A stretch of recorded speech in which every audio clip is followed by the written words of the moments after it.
দেশে হঠাৎ করে একটু একটু করে বাড়ছে কোভিড রোগীর সংখ্যা। ক্রমেই করোনা বাড়ছে বঙ্গেও। আবার কি ফিরবে অতিমারি?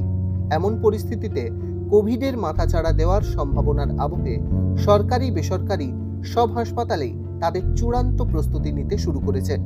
কেউ তৈরি করেছে নতুন আইসোলেশন ওয়ার্ড, কেউ বা চালু করেছে ফিভার ক্লিনিক। এরকম আশঙ্কার কথা মাথায় রেখেই কোভিডের বিরুদ্ধে যুদ্ধের প্রস্তুতি নিয়েছেন দুই বাঙালি বিজ্ঞানী।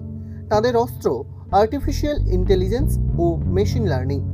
কোভিডের পরবর্তী অ্যাটাক হলে লড়াইয়ের স্ট্র্যাটেজি কি হবে তা বাতলে দিচ্ছে তাদের এআই মডেল। ইউএসের ফ্লোরিডা থেকে এই সময়ে অনলাইনের মুখোমুখি হয়েছিলেন দুই বাঙালি বিজ্ঞানী দেবশ্রী দত্ত ও শুভশীত রায়। এআই বা আর্টিফিশিয়াল ইন্টেলিজেন্স কি কোভিড নির্ণয় করতে পারে? নিশ্চয়ই, নানা রকম ভাবে এআই ইউজ করা যায় কোভিড নির্ণয়। যদিও আমাদের গবেষণা সেটা নিয়ে নয়, আমাদের গবেষণা কোভিড ম্যানেজমেন্ট নিয়ে।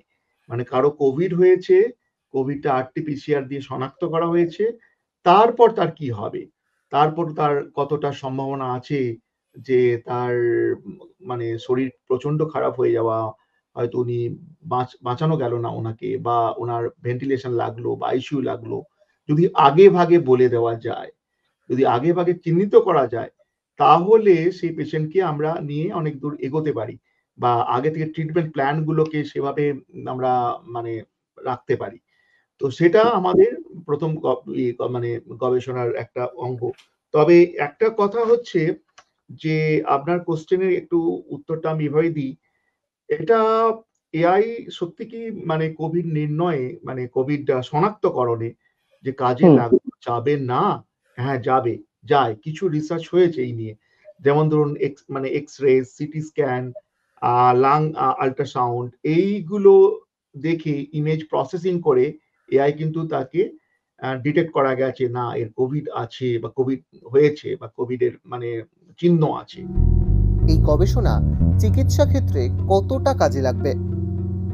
আমরা যেটা কাজ করেছিলাম, যেটা বলতে চেষ্টা করেছিলাম যে এআই কে কিরম ভাবে বিশ্বাস করা যায়। তো বিশ্বাসের জায়গাটা সেখানেই তৈরি হবে যখন এআই আপনাকে বলে দিতে পারবে যে আমি এই জিনিসগুলো দেখেছি। পেশেন্টের ডায়াবেটিসের প্রবণতা আছে, পেশেন্ট ধূমপায়ী, পেশেন্টের আরো বিএমআই হয়তো হাই, স্থূলতা ইয়ে বেশি।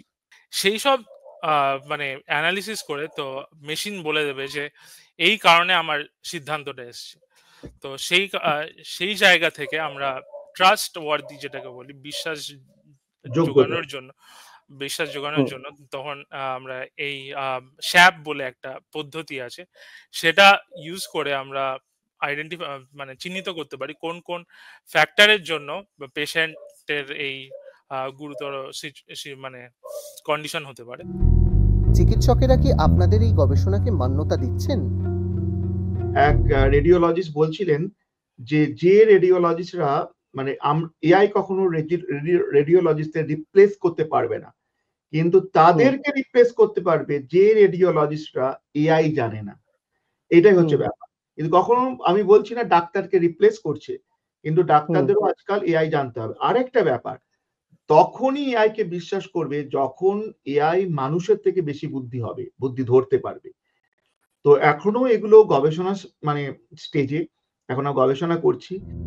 ডক্টর দেবশ্রী দত্তর দেওয়া তথ্য অনুযায়ী 2020 14 মার্চ থেকে 2021 16 জানুয়ারি পর্যন্ত south Florida Memorial health care সিস্টেমের অধীনে হাসপাতালে ভর্তি ছিলেন 5371 জন কোভিড রোগী। কোভিডের টিকা তখনও বাজারে আসেনি। সেই সময় দেবশ্রীদের কাজ ছিল ওই রোগীদের বিভিন্ন রকমের ডেটা বা তথ্য সংগ্রহ করা। রোগীর বয়স, জাতি, লিঙ্গ, body mass index, diarrhoea, diabetes, hypertension, কিডনির অসুখের প্রাথমিক পর্যায় এবং নিউমোনিয়া, এই বিভিন্ন রকমের ফ্যাক্টর নোট করতে থাকেন বিজ্ঞানীরা।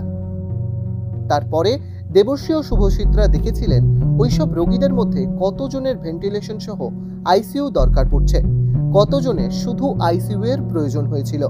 ওই সব ডেটার উপরে ভিত্তি করে তৈরি হয় এআই মডেল, যার সাহায্যে নতুন রোগীদের পরীক্ষা করার পরে চিকিৎসকেরা বুঝতে পারছেন তাদের কি রকম চিকিৎসা দরকার, অথবা এই রোগীর ক্ষেত্রে কোভিড কতটা ভয়াবহ আকার নিতে পারে।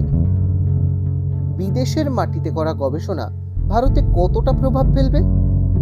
আমার মনে হয় ভারতবর্ষের পপুলেশনও ডিফিকাল্ট, মানে একটু ওইভাবে চিন্তা করা। কারণ দেখুন, বাঙালির জেনেটিক্স ভেরিয়েন্স আর মালায়ালির নিশ্চয়ই ডিফারেন্স হবে, বা অন্য মারাঠির, এবং তাদের ইমিউনোলজিক্যাল যে স্ট্রাকচার, ইমিউনোলজিক্যাল যে মানে আম কি বলবো, তারা কতটা ইমিউন এই ব্যাপারগুলোতে, সেটাও একটু মানে ভ্যারি করবে।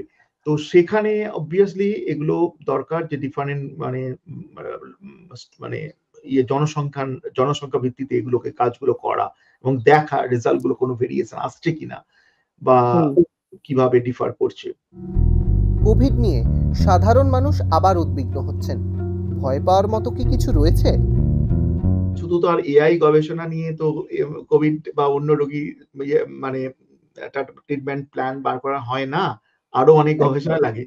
তো আমাদের যতটুকু পড়াশুনো, যতটুকু অভিজ্ঞতা, তাতে আমাদের যা মনে হয়, এখন মনে হয় না এত ভয় পাওয়ার সম্ভাবনা মানে দরকার আছে। কারণ আমরা এখন কোভিড নিয়ে অনেকটাই জানি। ভ্যাকসিন আছে, ওষুধ জানি, কোনটা কি হলে কি হবে সেটা জানি। এখন যে ভেরিয়েন্টস গুলো আছে, আমি রিসেন্টলি পড়লাম, তাতে ভিরুলেন্সি অনেক কম আগের থেকে। তো আমার মনে হয় সেটা অবভিয়াসলি ভাইরোলজিস্টরা আরো বেশি ইনফরমেশন এই ব্যাপারে দিতে পারবেন। কিন্তু আমার মনে হয় যে এত ভয় পাওয়ার হয়তো দরকার নেই এই মুহূর্তে। ডাউনলোড করুন এই সময় অ্যাপ iOS ও অ্যান্ড্রয়েডের জন্য।